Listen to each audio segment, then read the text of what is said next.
उमर की हाथ में यूएसबी थी जिसके साथ एक अजीब व गरीब कशिश थी। जैसे ही उसने रेलवे स्टेशन की वीरान इमारत के अंदर कदम रखा, खौफ की एक गहराई उसके दिल को चीरने लगी। आहिस्ता आहिस्ता उसकी आंखें अंधेरे में महव हो गई जब एक नामालूम शख्स बंदूक ताने उसके सामने खड़ा हुआ। यूएसबी हमें दे दो। उस शख्स की आवाज में एक ताकतवर हकमरानी थी। उमर ने इधर उधर देखा, भागने का कोई रास्ता नहीं था।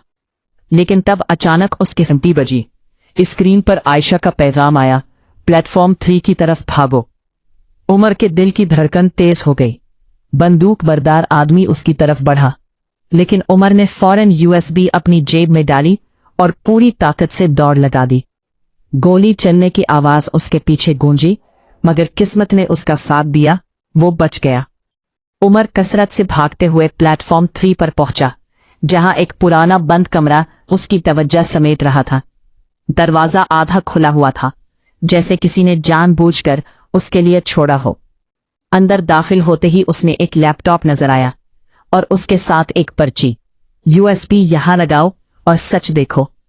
उमर के हाथों में कपकपाहट थी, मगर उसे अपनी जस्तजू के अज़्म को तक़वियत देनी थी। उसने यूएसबी को लैपटॉप में लगाया। चंद सेकंड बाद स्क्रीन पर एक वीडियो चलने लगी। वीडियो में आयशा के वालिद थे, थके हुए, परेशान, मगर पुरअज़्म।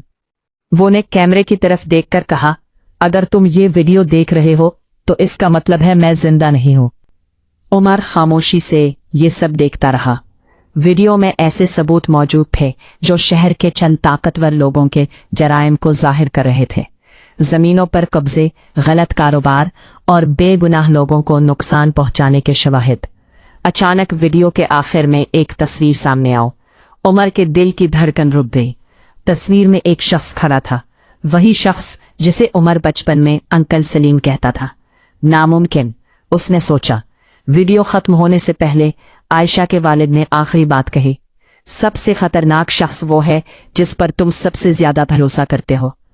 इस लम्हे पीछे से तालियां बजने की आवाज आई। उमर ने फौरन मुड़ा। दरवाजे पर एक शख्स खड़ा था, हल्की सी मुस्कुराहट और आंखों में अजीब सर्दी। वो अंकल सलीम थे। काफी कुछ जान गए हो उमर, इन्होंने आहिस्ता से कहा। उमर का दिल जोर जोर से धड़कने लगा। आप? सलीम हंस पड़ा।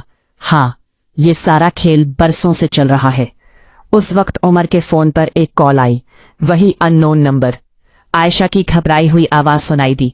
उमर, उनकी बातों में मत आना, वो मेरे अब्बू के कातिल है। उमर की आंखें फटी की फटी रह गईं। उसने महसूस किया कि इसकी दुनिया एक लम्हे में बदल गई है।